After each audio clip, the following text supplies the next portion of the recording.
edition of Ask Dr. John. I'm going to give people a few minutes to get online here.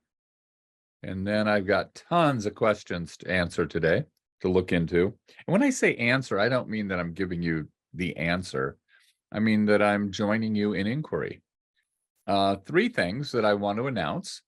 One, this one's really important. So the people that aren't listening to this, it's very sad next week. Starting next week, we're going to do this program at 3:30. Instead of 3 o'clock, we're going to start at 3:30. We have some logistics issues, so we have to push it back a little bit. So it'll be 3:30 instead of 3. I hope you join us. If not, as you know, this is published all over the place. Number two, according to the publishers, and this is always, can vary a little bit, our book is scheduled to be out April 30th. Okay, so the end of this month, our book should be out, The Sweet Spot. Hopefully you'll check it out and take a little read and send in some reviews, hopefully good reviews. And it's a little tricky on this because it's not a novel and it's not something you're really going to sit down and read from cover to cover. It's really about lab tests, as exciting as that is, being sarcastic. It's actually kind of interesting if you get into it, because we're looking into the history of how these lab values were created and who created them and which ones are accurate and which ones aren't, so that you can get into the sweet spot. And that's the title of the book, The Sweet Spot. What values do you want to be in terms of different labs so that you have maximum longevity and the lowest mortality? And those are pretty easy to figure out if you actually look at the research. And so we went through many hundreds of research studies looking for the sweet spot, and so that you can get into it. Now, if you're not in the sweet spot, that doesn't mean you're going to die soon. It just means you might want to do a little more work in that area and try to get those things in balance. So anyway, that is scheduled to be out April 30th. It will be sold on Amazon. We'll also have them here in the office if people come in.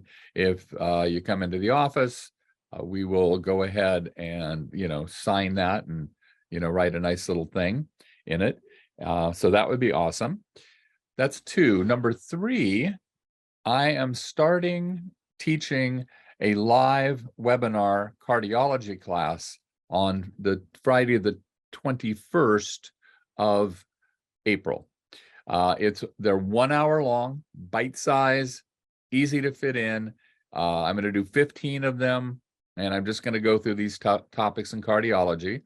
And it's directed at acupuncturists, but anybody could get value from it. I'm going to go into supplements. I'm going to go into what the most dangerous conditions are. And trust me, it is not. I just had a patient in today whose MD had said, "Oh, we want you to do these 3 things because we're worried about you having a stroke." Well, none of those 3 things was a problem with him. I mean, his values were fine, but there were several other things that should be checked and worked on so that he is much less likely to have a stroke. And so I would love to have you join me for cardiology. Unfortunately, that one is a paid class. It's actually being put on through someone else, so I can't give you a freebie for that. It's $25 a week. And if someone needs continuing education, which most of you probably don't, then it's $30. I personally think it's well worth it. When we get to some of the traditional Chinese medical herbal stuff, might not be as worth it for someone who's not an acupuncturist. But up until that point, I think there's a ton of really good information. Okay, I'm going to dive into some questions and attempt to answer some things. Many Qigong practices knock on kidney area. Do you think that is healthy, stimulating? In parentheses, waking up the kidneys, question, any drawbacks? Really a good question. I started practicing Tai Chi in 1972 and some elements of Qigong right about the same time. And then I really dove much more deeply into Qigong a couple years ago, around 1973. And so this is something that's very near and dear to my heart. And in my Qigong training, we did do a lot of work on the back. I wouldn't call it knocking, but that is done in some areas. Now, the first thing to remember, and I tell patients this a lot, is that first, the kidneys are not the kidneys, right? So if a Chinese medical practitioner tells you that your kidneys are weak, he's not actually telling you that your kidneys are weak. The Chinese were brilliant anatomists going back, thousands of years. And they knew that part of the kidney, looks like part of the kidney, but sitting on the kidney, there are glands, and those are the adrenal glands. And when they talk about the kidney system, 90% of the time, the processes and the benefits that they're associating with the, quote, kidneys in Chinese medicine are actually hormonal, and primarily adrenal hormones, but some other hormones. For example, if you look up kidney yin deficiency, you will see nothing about urination. What you'll see is symptoms like flushing. They call it red facial cheeks, but it's really like flushing. Mental restlessness, often a little low-grade fever, feeling of heat, especially in the evening, feeling hot and bothered, fidgety, night sweats, uneasiness, insomnia, poor memory, dry mouth and throat, vaginal dryness, dream-disturbed sleep, a propensity to be startled, again, Maller flush, which is again going back to that flushing, and mental fatigue. Now, you tell me, to me, that sounds a whole heck of a lot like menopause. Night sweats, flushing, insomnia, dryness, etc. So they're really talking about hormonal issues there. Kidney yang deficiency, see if this describes any old people you know, like me. Sore joints, sore muscles. So a little while back, I got out of bed and I was walking across the floor and I groaned a little bit too much. And my wife said, well, what hurts? I said, I'm 72. Everything hurts, right? So sore joints and muscles, cold extremities. I can remember when I lost the yang. I had yang partial desertion. And until I was in my late 60s, I was never cold. I wore shorts 11 months out of the year. My hands were on fire. And now it's hard to get them warm enough. Weakness in the lumbar area or knees. Now that's weakness as in you'd have pain and discomfort, but also there's a condition that my dad used to call weak in the knees. And that's a fascinating dynamic. But as these male hormones go down, there's a propensity for a particular type of fear. I remember the first time I saw it, one of the little boys in my neighborhood was riding his bike, lost his balance, fell off, and was going to slide across on the blacktop. My knees got like jelly, and I was shocked because that had never happened before. Things like that never bothered me. I'm very quick to respond to difficult situations. Well, I had that first episode of being weak in the knees. Exhaustion, right? You want to go to sleep earlier and earlier. Again, the sensitivity to cold, more urination and more incontinence or dribbling. Ask most old guys and they'll have some of that. Decrease in libido, decrease in sex drive. Now, also feeling withdrawn. And that's one of the big dangers when testosterone goes down. Men feel more withdrawn. They don't want to participate. So this is male menopause, or andropause. That's what kidney yang is. I mean, just think about it. Now, it can happen at other times, but that's primarily it. So when we're talking about kidney deficiency syndromes, most of those are hormonal. Now, the adrenal glands, we tend to be somewhat familiar with. 20 years ago, people weren't. They produce the stress hormones, cortisol, epinephrine, norepinephrine. They produce the blood pressure balancing hormones like aldosterone. They produce the anti-inflammatory hormones like cortisone, etc. But they also produce all of the sex hormones. They just produce them in very small amounts. So in the US, menopause is really hard on women. In China, they call menopause the second spring. There are some tribal cultures that the women started crying when they were told what American women went through at menopause. That was totally unknown to them. You know, 1 month they bleed, the next month they don't, but they don't have any symptoms of anything else.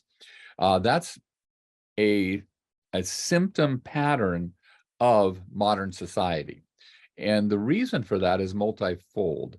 For example, in the US, women have higher estrogen levels to start, and that's largely because the women get a lot, and men too, get a lot of xenoestrogens, estrogen mimicking chemicals from our environment, all the plastics, the plasticizers. So many of these chemicals affect our hormone system, and a lot of them are xenoestrogens, meaning chemicals that act like estrogen and block in the estrogen receptor sites, but they're actually very dangerous because they signal an overabundance of signaling.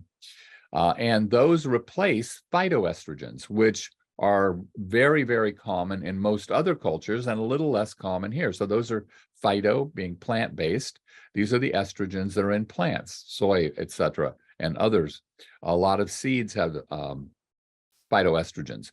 And so the phytoestrogens bind in the same receptors that estrogen binds in and that xenoestrogens bind in, but they bind very loosely and they cause less stimulation than either natural estrogen and much less than xenoestrogens. So if you replace the phytoestrogens, which most cultures have an abundance of, with the xenoestrogens, which we in America have an overabundance of, then it's a huge fall. You know, instead of a slow little gradual drop, it's like falling off a cliff. It's horrible. So that's one.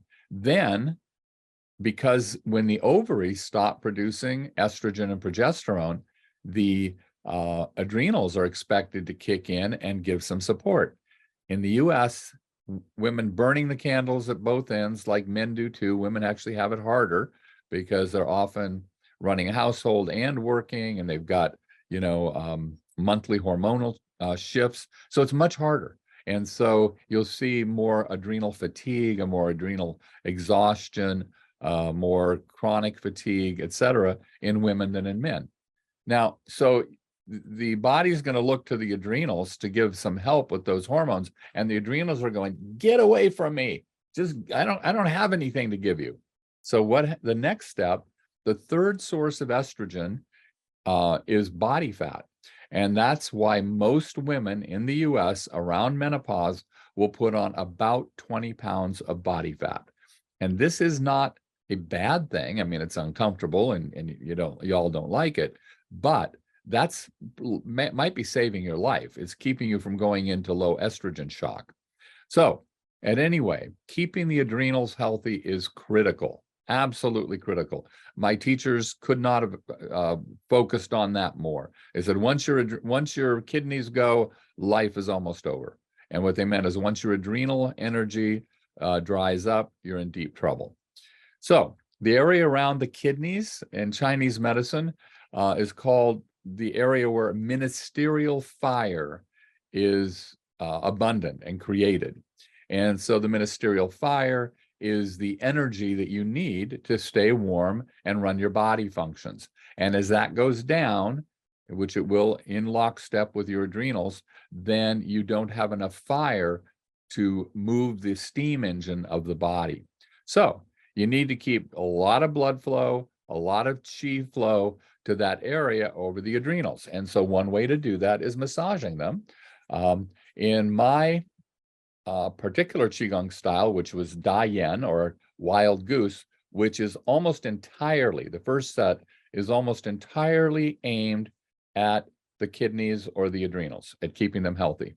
And in that, it's not really pounding, it's more of a slapping and then a rubbing. So you'll take your hands and rub down at an angle. And again, you want to do that until the area gets red. which tells you there's more blood flow and more chi flow to the area. And so that was to be done every day, several times a day. So in my style, less knocking, more rubbing, more massaging.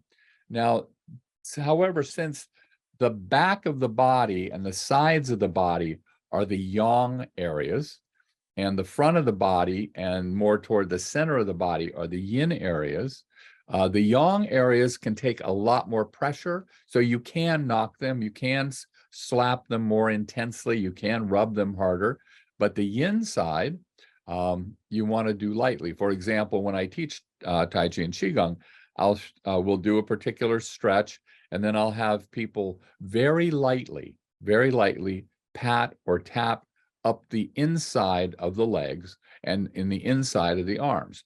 And then we'll do another exercise, and I'll have them hit pretty vigorously on the outside of the legs and to slap the back.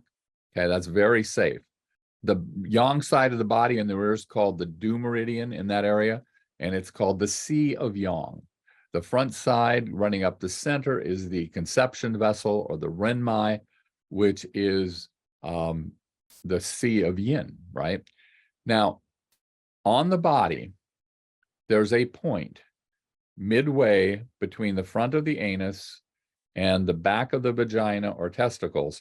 There's a soft spot, and that spot is called Hui Yin, Huyyin, and it's Yin 1. It's the first point on the Yin vessel.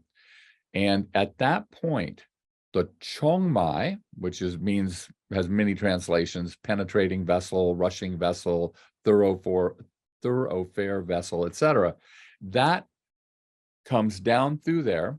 It also goes up the spine and up the center of the body and a few other pathways. And that is really the primordial channel. That is undifferentiated into yin and yang. It then differentiates into yin and yang, and it becomes the two channels I talked about, the Du and the Ren. Those are really critical. The Chong is actually present at conception. The Ren and the Du then really develop a little later.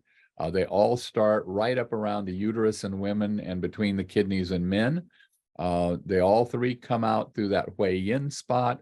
The Du meridian goes up the rear, the Ren meridian goes up the front, and the Chongmai goes in several directions. So the key is you got to keep that stuff healthy. And one way to do that is to massage the kidneys. So see if you can find a Da Yen Qigong video and look at the exercises that they do to work on the meridians, the yin meridians, the yang meridians, and on the kidneys. Very good stuff. Kind of in keeping with that, so I'm going to some other questions now. There was an HRT question. Let me see if I can find it here.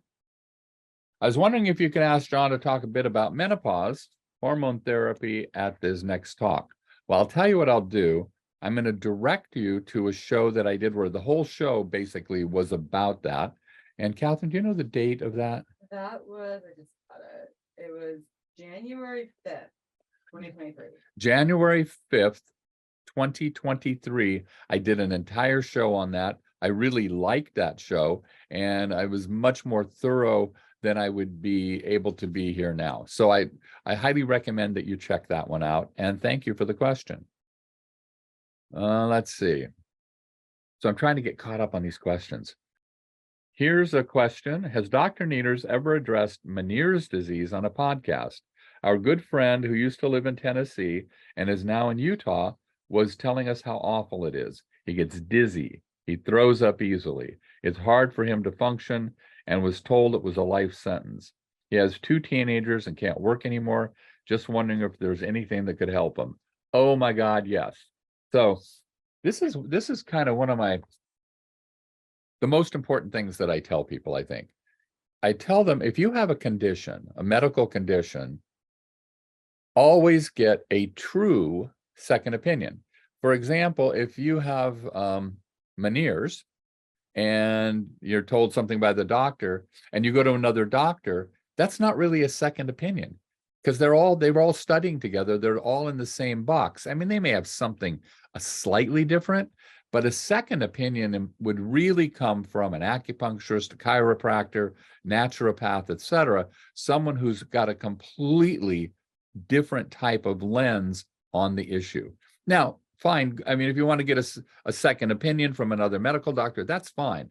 But don't give up and don't submit to abusive treatments like surgery until you talk to someone completely outside of that box. I tell you, we see these patients every day. Catherine's over there shaking her head every day. I had a woman, swore she'd been to 60 doctors. I looked at her stuff. She'd been to 20 that I knew their names, and it looked like 60 was probably a good number. Well, we've been seeing her for 2 weeks. We diagnosed her completely differently, and she's getting much, much better. So don't give up. Keep looking.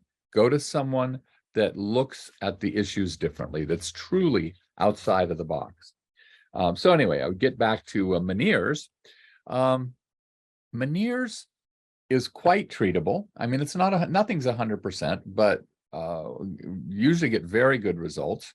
There are 3 basic types of syndromes in Meniere's, but all of them are related to what we call wind. There's wind. It can be internally engendered from lifestyle. It can be externally engendered from catching a virus or an illness of some kind. But basically, all of the patterns have quite a bit in common. And then there are really probably 6 common formulas that will treat the specifics of those conditions. Now, almost all of them contain an herb called Gotung, Gouteng. That's Uncaria. That's almost always used because that's one of the prime wind-relieving herbs. And then one of my favorites was just Shichangpu, Shicangpu, or Acorus, Acorus. And that is amazing at opening the orifices of the brain. Just crazy stuff. In fact, we got an email today from a patient who'd been to lots and lots of people. Finally, she was referred to us. And one of the things I did, which is not typical of me, I gave her a single herb formula of Shichangpu. And it's completely changing her life after just a week. So there are lots of possibilities. Basically the herbal formulas for each of those types is going to be different. The acupuncture protocols for the 3 types are different, but almost all Meniere's can either be cured or greatly relieved. So this is one where you need to tell your friend, go find an acupuncturist and or an herbalist. And I would go check out their website and see if they have said they treat Meniere's. Okay, most acupuncturists haven't. It's just not something people think about going to acupuncturists for. So just go on, check it out, but go see somebody. With this much devastation and destruction of his life, it's a minimal thing to do. Okay, next question. Off the topic of weight loss, I'm wondering about dealing with toe neuropathy. So this is one of my favorite patients I used to see who's moved out of the area. And again, with neuropathy, right, which just means there's damage to the nerves. It can be temporary, it can be permanent. There are 3 primary problems that you're going to see with a toe neuropathy. Now, there are others. I saw a patient with chilblains recently, which is something you don't see those very often, and that can certainly cause neuropathy, but it's rare. Certain types of gout and high uric acid conditions can cause some neuropathy, but the 3 primary types are from diabetes, right? The blood vessels get damaged. They can't get blood flow to the nerves. They can't get oxygen and nutrients to the nerves, and the nerves start to die. Vitamin B deficiency, mostly B12, but also B1 and some other help from some of the other B vitamins, or nerve compression somewhere between the spine and the toe, right? Often it's in the spine. You get compression, like a disc is out of place or ruptured, and it's pressing on a nerve in the spine, but it can be from habitual muscle tightness in the hips and the gluteus that's pressing on the sciatic nerve, or it can be further down where the nerve runs through the knee or even lower. So the key is getting someone to look at it and figure out which one of those it is. And sometimes it's mixed, right? You could easily have diabetes of B vitamin deficiency and a little nerve compression, particularly if you're over 40. So the treatments for each of those obviously are different, but for all of them, I'll use a few basic things, because no matter what the problem is, we have to help the nerve regenerate and heal, okay? So those would be vitamin B1 in the form of benfotiamine. Now, I haven't seen you, any of you, so I'm not giving you medical advice. I'm just telling you some things that are commonly used. So vitamin B1 and vitamin B12, and while I was at it, I'd throw in a whole, B complex. Alpha lipoic acid, which is a master antioxidant. So let's see, I said B1, B12, a general B, and alpha lipoic acid. So I would include those. A formula to try in case it's some obstruction is the formula Shentong Juyusan. That's SHENTONGZHUYUSAN. And that's to treat blood stasis, or blood not moving well, more on the periphery of the body or in the spinal column. So I would definitely look at doing those. But first, we need to figure out what's causing it. Okay, so get a hemoglobin A1C, see if you're, if you're diabetic or pre-diabetic. Get a vitamin B12 test, and that's a B12 plus always methylmalonic acid. A B12 test by itself is almost worthless, not quite, but almost worthless. Methylmalonic acid tells you if you're actually utilizing the B12. So you want those. Yeah, so those are some basics to run, just to see if either of those problems is sourcing the neuropathy. Also, you want a basic complete blood count. If the MCV, which is the mean corpuscular volume, or the actual size of the red blood cells, if that's too big, then you figure there's a B12 and or folate problem. So those are very inexpensive tests, and I would certainly recommend getting those. There was one about frozen bread, and I had talked a bit about resistant starches. And yes, indeed, if you freeze your bread, and the recommendation I saw was 28 days. I'm not even sure what that was based on, but if you freeze your bread, it becomes a resistant starch.